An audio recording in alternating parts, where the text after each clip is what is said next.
Alright, welcome to the channel.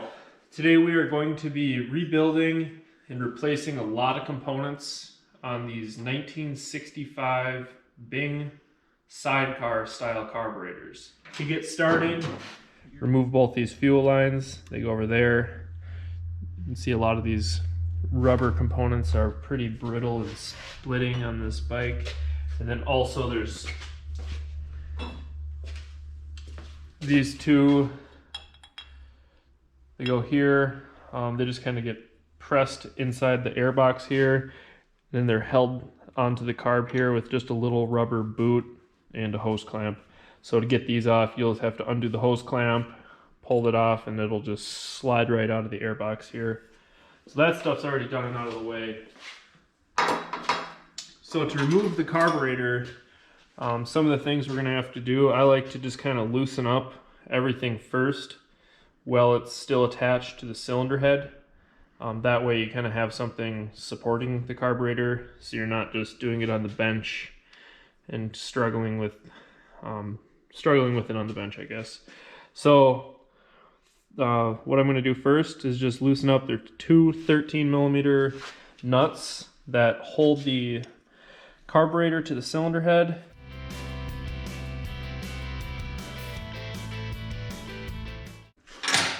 You can see on the top of this carburetor here how just brittle it's all cracking apart there. The aluminum is literally just disintegrating, falling apart. It's all that top cap and everything is getting replaced. I can bet the inside of the carb isn't in the best shape either, so we're just going to use pliers to grab onto this housing and undo this nut. It's a little 9mm nut that holds the you guys see that? It's literally just falling apart. So, or it just crumbles apart. We'll have to undo this cap. That's a 9mm nut, by the way. Hopefully yours isn't in as bad a condition as this. This bike's pretty much worst case scenario. Alright, so there's our slide. That came out fairly easily. We'll just kind of set that off to the side, and this top cap's going to need to get replaced. So underneath here, there's this right here, big nut down here. I don't know if you'll be able to see it, but it's a 17mm. So we'll just crack that loose just because it's going to be easier. We don't have to take it out, just loosen stuff so we're not struggling with it on the bench. And then same with this, just loosen that. Once all this stuff is fairly loose, take this off. Just loosen this stuff up. Then let's get this off the engine. Alright, so now we have both carburetors off. I pretty much bought every single replacement part that you can for these carburetors. We got new caps here. The caps for the float housing. New needles. I'm updating these to the new style with a more modern rubber needle and seat rather than the old style that you'll see shortly once I get these apart. All new idle screws and gaskets, every rubber seal and O-ring, springs, gaskets, pilot jets, main jets, we got it all. Alright, so these carburetors are basically identical. There is a left and a right, so we'll just start with the right one here. And basically what I'm going to do, we should have these all loosened up from before. And we'll just take everything apart. What I like to do is just take one apart and we'll just kind of set everything aside so you can easily remember where it came from. And we'll put the new parts next to the old parts and figure it all out. Figure out which parts are going to get replaced and which ones in here are still good. But These carburetors are fairly simple compared to like a modern carburetor. So you can see that gasket right there, the little gasket there. Our replacement ones are right here. And then for this gasket on there, we've got our replacement ones right there. So a lot of parts for these bikes are discontinued. So some parts you might have to find a source a used one or something. But oops.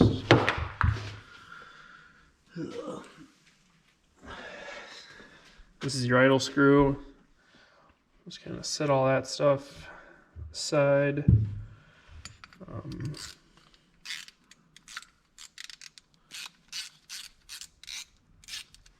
And if you're doing this at home, I would suggest just bringing your laptop out to the garage or something and just kind of following along.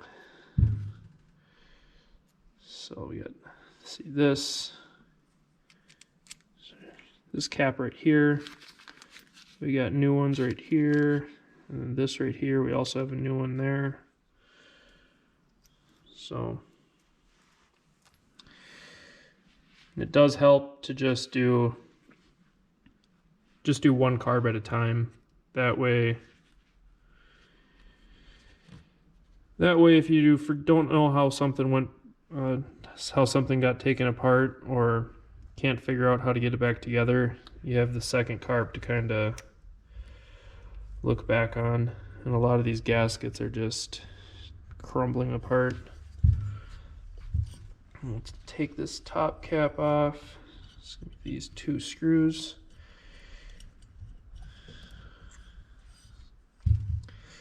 So the difference, this is the old style cap, and we're upgrading it to the new style. So the new style, a little bit more modern. It uses a rubber needle and seat rather than this metal needle and seat. You can see how rusted and bad that is. So as the gas fills up in here, this floats on the gas and comes up in there and shuts off. So this is where your fuel line was. So this little needle kind of is a little valve, and it blocks fuel flow. So that's how your fuel comes into the carb, and so it doesn't overflow. So this is kind of your fuel shut off as you're riding the bike, more or less. And this pulls out of here like that. So you can see how rusty and how bad of condition this is. These floats are prone to cracking, and they can get little pinhole leaks, and they can even kind of collapse with vapor. And if your bike backfires, they can collapse. They're kind of fragile. I would suggest with that carburetor dip that I'll talk about later, soak all these parts that we're not replacing in that carburetor dip, and these should still be good, but we'll see if they float. If they fill up with the carburetor parts cleaner, we'll know they're bad and leaking. But let's just set everything, take these apart, kind of just lay everything out. Well, here's your main jet down here. Your main jet is actually going to be an 8mm. So just kind of cracked that loose. So when the jet came out, it also came with this piece. So you can just use a socket and a wrench, break those apart. So here's your jet. We'll be replacing that. Just kind of laying all this stuff out. So your pilot jet in there is deep in there. You'll need a long, narrow, flathead screwdriver. So it shouldn't be torqued too tight in there. So it's just that little guy. These are 100% of the time if you have like a rough idling issue, or it's firing on one cylinder at idle, can't get it to fire, or hard starting. A lot of times that's the culprit. All right, now that we have the whole carb kind of disassembled, we got our pilot jet, our main jet. idle screw, mixture screw, all the miscellaneous springs and float needle. We just have a bare carb body here with nothing inside of it. It's pretty gunked up and just full of junk, dirty. All right, we got the one carb apart. So you saw how I did that. The other carb is the exact same procedure. So, all right. So now that we got our second carburetor apart, we just have a bare housing here that we will put into our carburetor parts cleaner pail overnight. You can see inside here where the float goes, there's a lot of deposits in there. It's like a dust down into here. You can see it poured out of here. Probably. So these carbs are in pretty rough condition, but hopefully tomorrow when I take them out of here, they'll be in a lot better condition. Let's put this other one in here. All right, so I just pulled the carb bodies out of the carb dip and they are looking pretty much brand new. That stuff really does work. So now that we're got a bare carb body here that's pretty clean, we're gonna use just brake parts cleaner, any sort of carburetor cleaner, and we're gonna wanna hose off in both of these ports. Make sure you get inside here really well. In here, in here. This one right here is especially important where the pilot jet goes. So if you look in there, right where my red straw is, you can see that little hole there. That one's very important to have free and clear. So if I spray through it, I don't know if you'll be able to see that right there. So that's what you're looking for. You want this thing clean inside and out. And we're just gonna hose the inside off here and get in all of these ports really nice. Get in here where the float goes. You really want to be pretty liberal with this brake clean.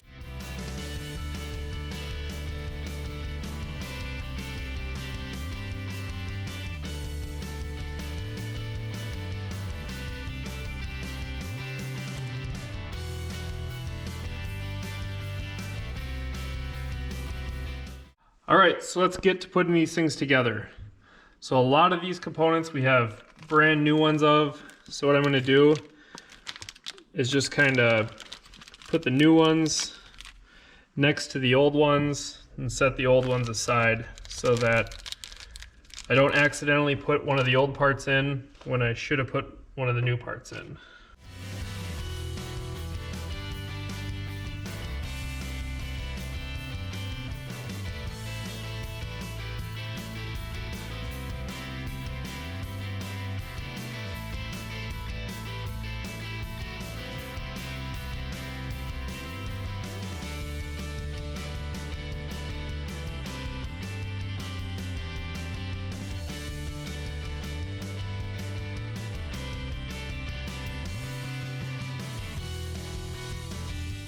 All right, now that we have all of our new parts laid out where our old parts were, and we can kind of remember where they all came from, there's some components that we did not replace, like the little hardware. We didn't get a new nut for that, but for the most part, everything here is brand new. So there's really no particular order into doing this, but if you're doing this at home, I would suggest just following along. So the first thing we'll do is we'll put this is our pilot screw.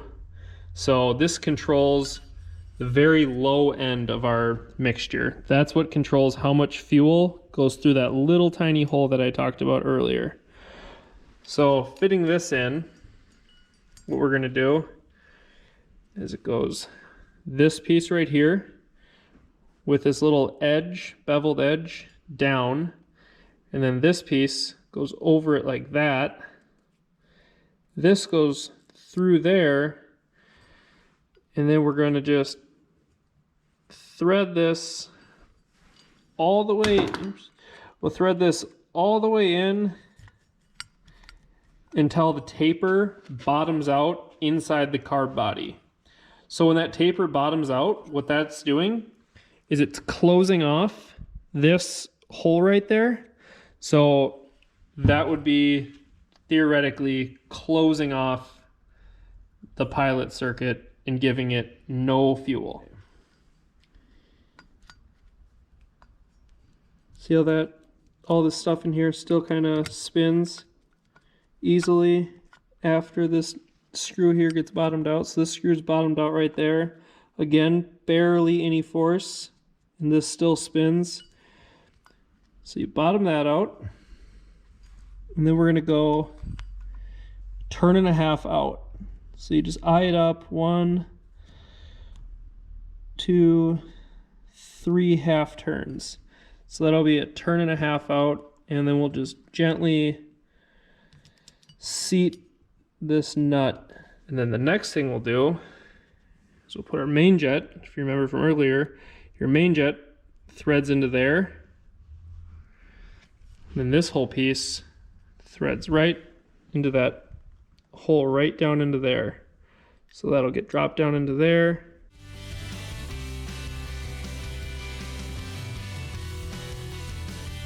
So here's our pilot jet. It has the tiniest little hole in the center. So I don't know if you can see that on the camera, but that goes into this hole right here. So that you're just going to kind of drop down in there and use a small little flat blade screwdriver. And then we can put our little cap right here. Our long deep with the 17mm socket, that goes right over our main jet. And then this cap goes right over here. So then the next thing we'll put on, this will be our float right here. So this, our float, so this little notch, this is the updated style. So this little groove right there is going to be facing up, and then this little retainer clip is also going to be facing up. And that'll kind of lock into there. This little washer here is going to go on top of that.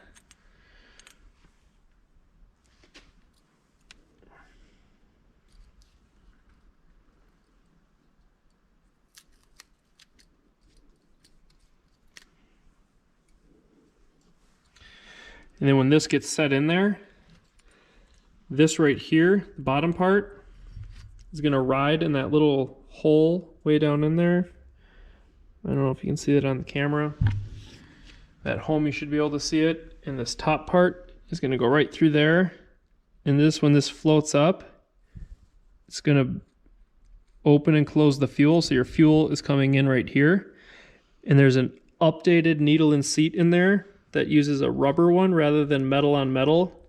It's a much better design, and you should never have to worry about your carburetors leaking from your bad needle and seat. So that gets put into there.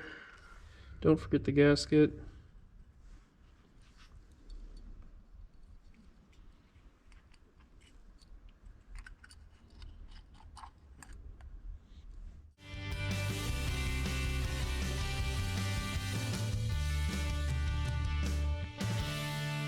So this stuff right here, we're going to have to put on the bike. This is your idle screw. So your idle screw gets threaded into this hole right there. And again, this one we're going to adjust later. So with that spring in there, just get it started by hand. So we don't need to go too far because we're going to adjust this just by eye. So this rubber piece is going to go over here. This nut goes on top of here. Make sure you have that O-ring in place. So that's going to go like that. And this gets threaded back through there. Just like that. Spring gets pushed over this line. And then on here, Make sure both of your clip positions are set to the same amount. These have a little pin on top that you can pull out. And then in here, there's different holes. Holes right there. You see those holes?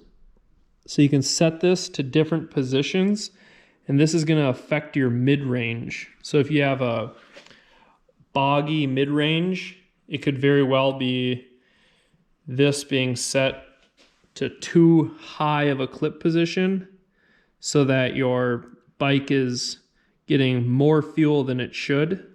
And if your bike's kind of popping on the bottom end or in the mid-range, it could be too lean. So this adjusts the mixture for the mid-range, where the main jet adjusts the mixture for the high end. So I have this just set to the default setting of just the second clip or the second hole down from the top.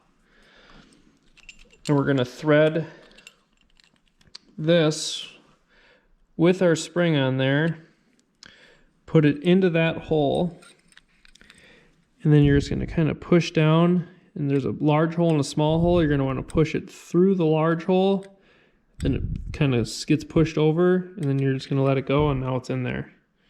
And same thing for taking it out. If you ever wanted to make an adjustment on your carb, you'll just unthread this nut on top, which is just going to be tightened with your fingers. Then you just push this out, and it's pretty easy. Pull that out like that. You can pull that clip out, that pin out, adjust it to wherever setting if you want to make it richer or leaner, and then put this back in.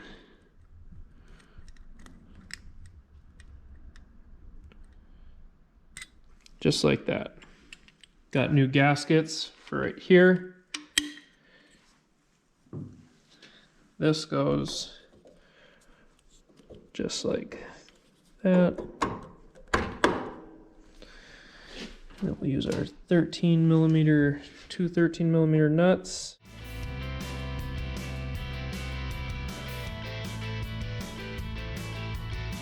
All right, now putting this in, you line this notch right here with that notch on your carb body.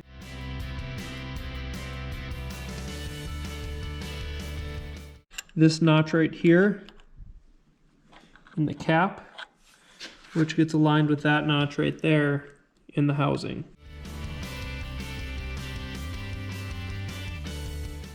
All right, so now for setting the idle screw, what I do just for at first before the bike's ran, you can see the slide right here, and this is the idle screw right here. So what I do is you just, before I never tightened this idle screw all the way, so you can just tighten it in slowly, and it might take a few turns, and you'll just barely, ever so slightly see this throttle, the slide, just raise up ever so slightly. So right when it starts to raise up, that's when this screw made contact and started pulling this up a little bit. So we're just going to set it to right where this makes contact and does not move the slide, but right when it's just touching it, but not actually pushing up on it. Oh, you can see it move right there.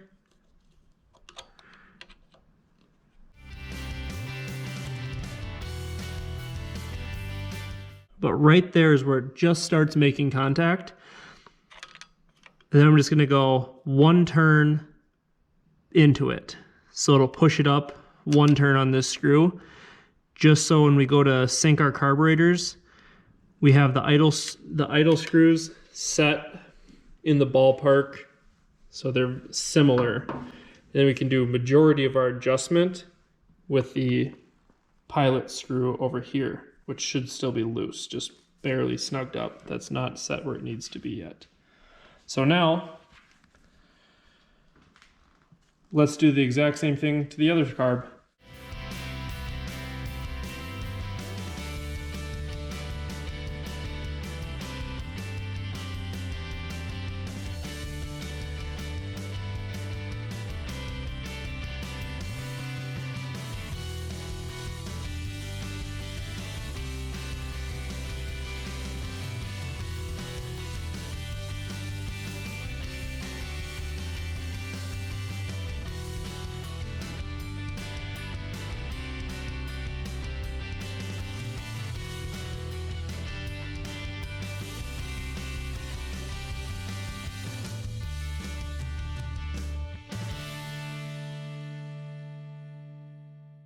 All right, so now that we got both carburetors totally gone through and rebuilt, we got it set up kind of where we need on the bench, so we got a good baseline. We got our idle screws set 1 turn in from seated onto the slide, and our air screws seated 1.5 turns out. So we have a really good baseline, kind of where we're starting. So the next video, I will explain about adjusting the carbs, tuning the carbs, syncing the carbs, and then hopefully this thing will start. Please like, comment, subscribe if you haven't already. Thanks for watching. Have a safe ride.